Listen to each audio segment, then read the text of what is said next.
9월 7일 월요일 아침입니다. 오늘 본문은 고린도전서 3장 10절에서 마지막 23절까지 말씀입니다. 신약성경 266면 되겠습니다. 3장 10절부터 23절인데 조금 길어서 제가 17절까지 읽고 뒷부분은 말씀 전하면서 또 나누겠습니다. 태풍이 지나가는 그 가운데 다들 안전하게 그렇게 조심해서 잘 지나갈 수 있도록 그렇게 조심하시길 바라고 저도 그렇게 기도하겠습니다. 10절 말씀 제가 봅니다.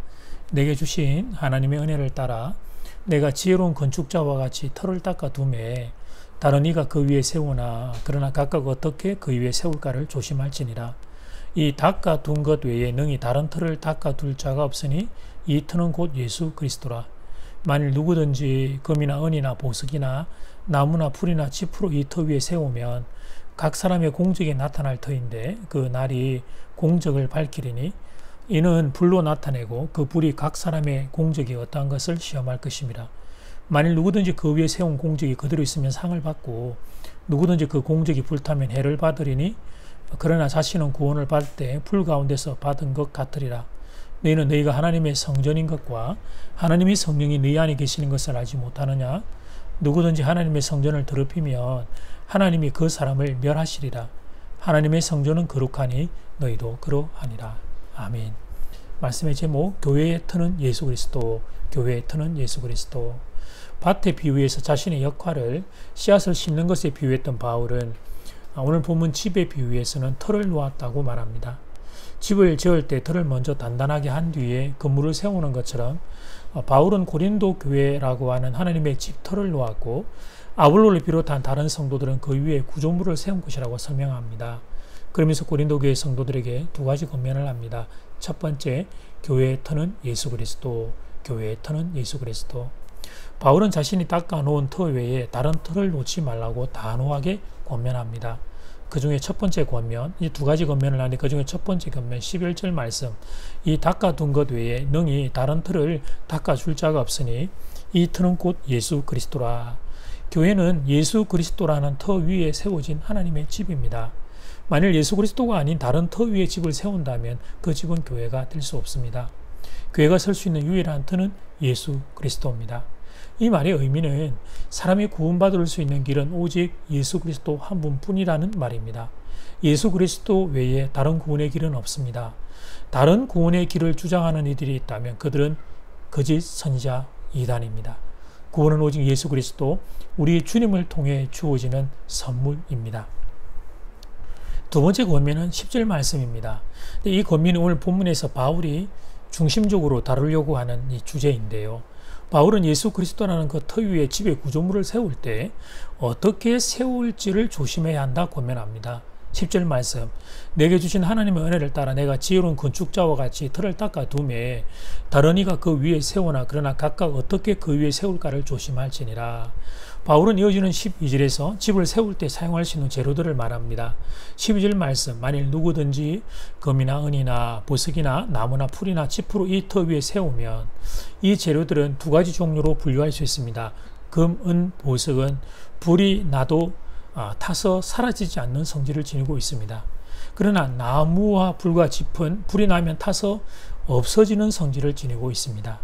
그러면 이런 재료들은 뭘 의미하는 것입니까? 재료들은 성도들의 생활을 의미합니다. 터 위에 어떻게 세울까를 조심하라는 것은 예수 그리스도를 통하여 구원을 받은 성도들은 구원받고 난 뒤에 신앙생활을 어떻게 해야 하는지를 주의해야 한다는 거예요. 그러므로 터 위에 구조물을 세울 때 두 가지의 재료가 있듯이 예수님을 구주로 영접하고 하나님이 백성이 된 그 성도들의 삶에도 두 가지 종류로 나뉜다 하는 것입니다. 첫째는 하나님이 심판하실 때 심판을 견뎌내며 칭찬받는 사람입니다. 또 다른 하나는, 두 번째는 심판을 견뎌내지 못하고 책망을 받는 삶입니다. 마지막 심판의 날이 되면 성도들은 한 사람 한 사람이 살아온 삶의 행적이 적나라하게 하나님 앞에 드러나게 될 겁니다. 불과 같은 심판을 받게 될 겁니다. 13절 말씀, 각 사람의 공적이 나타날 터인데 그 날이 공적을 밝히리니 이는 불로 나타내고 그 불이 각 사람의 공적이 어떠한 것을 시험할 것입니다. 성도들이 하나님의 심판에서 합격 판정을 받으면 하나님부터 상을 받습니다. 14절 말씀, 만일 누구든지 그 위에 세운 공적이 그대로 있으면 상을 받고, 그러나 성도들의 삶이 하나님의 심판에서 불합격 판정을 받으면 해를 받습니다. 15절 말씀, 누구든지 그 공적이 불타면 해를 받으리니 그러나 자신은 구원을 받을 때 불 가운데서 받은 것 같으리라. 이 사람이 구원은 받습니다. 그러나 불 가운데서 받는 것처럼 될 것입니다.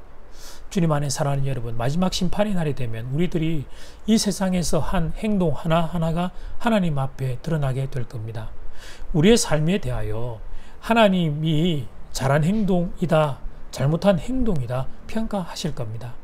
이 평가에서 하나님으로부터 칭찬을 받은 사람은 상을 받고 책망을 받은 사람은 벌을 받을 것입니다. 그러므로 이 땅을 사는 동안 성도는 하늘나라를 바라보고 하나님 만날 날이 있음을 기억하며 믿음으로 사는 겁니다. 그런데 우리에게 이런 영적인 두려움이 없습니다. 하나님의 심판대 앞에 서게 될 두려움이 없습니다.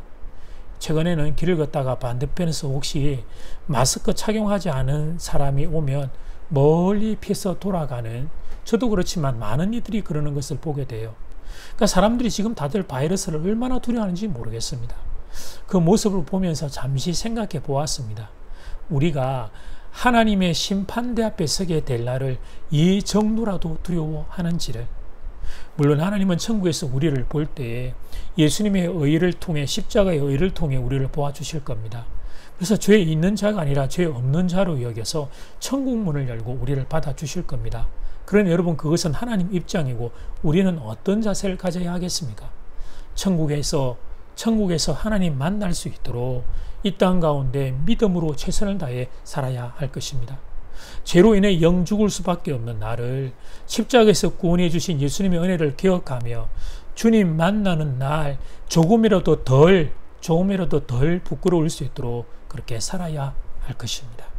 자, 이제 두 번째, 너희는 하나님의 성전이라. 너희는 하나님의 성전이라. 그러면서 바울은 또 다른 비유 하나를 들고 있습니다. 그것은 성전의 비유입니다.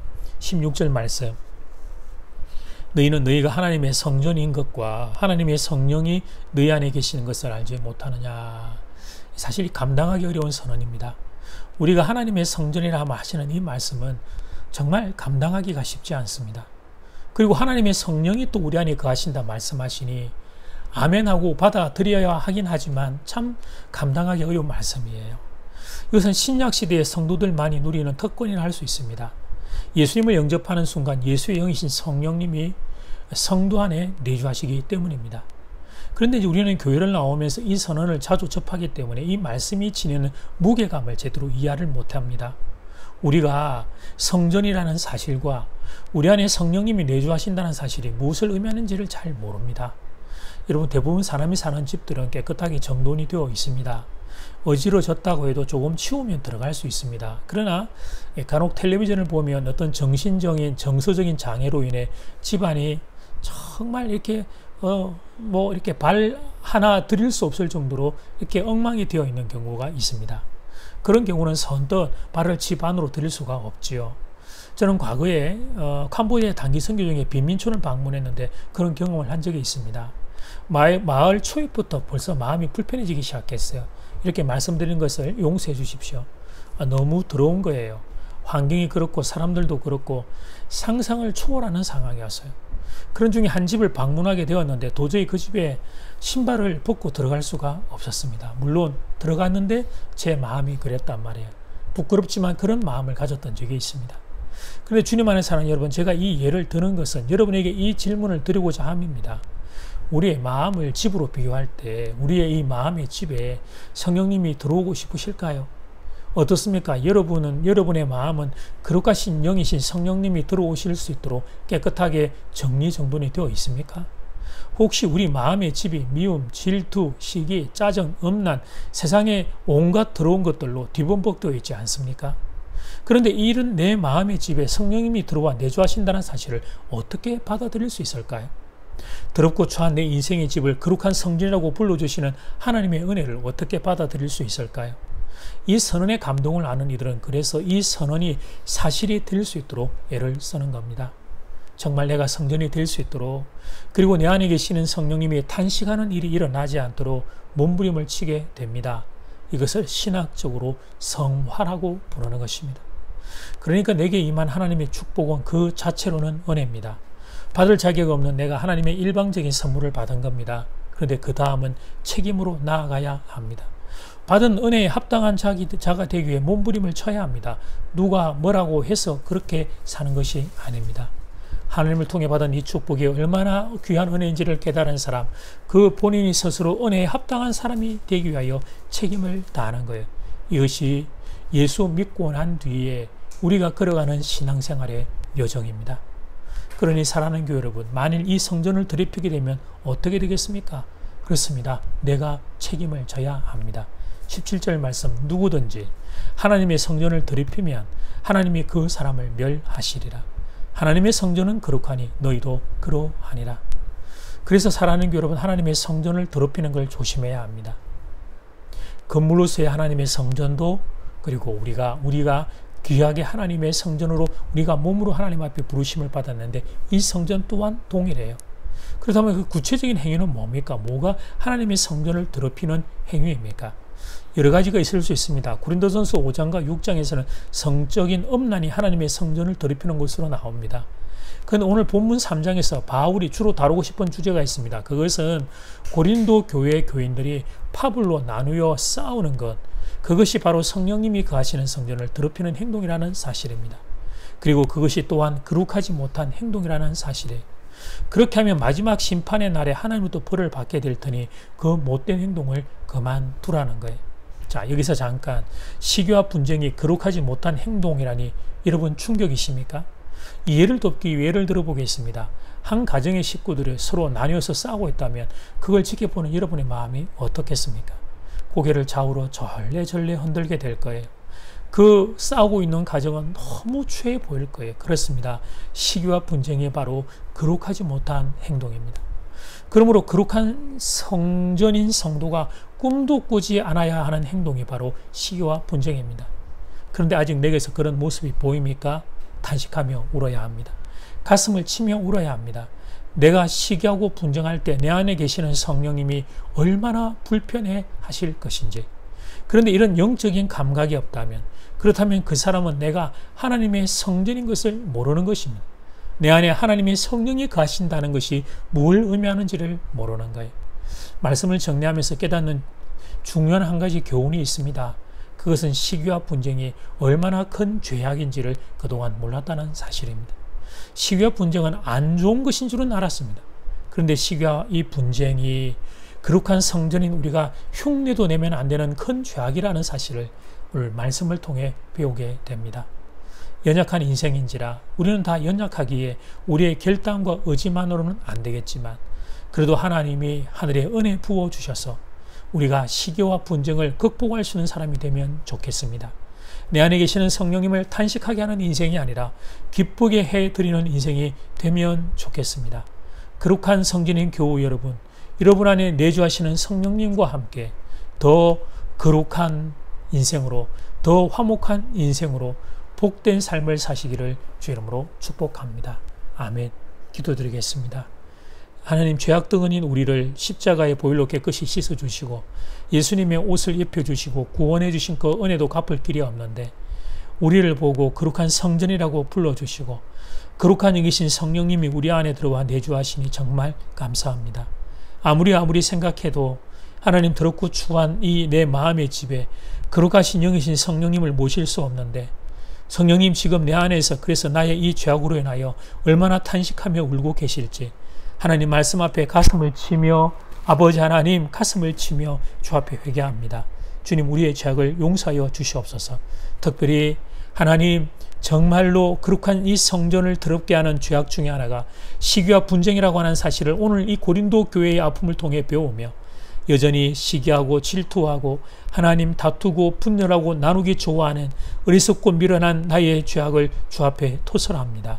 아버지, 이 모든 것들을 극복하고 일어서서 화목과 하나됨을 향하여 나아가는 인생 될 수 있도록, 그래서 거룩한 성전답게 살 수 있도록 거룩하신 성령님이 내 안에서 탄식하는 것이 아니라 기쁨 가운데 가실 수 있도록 내 인생을 빚어 주시옵소서.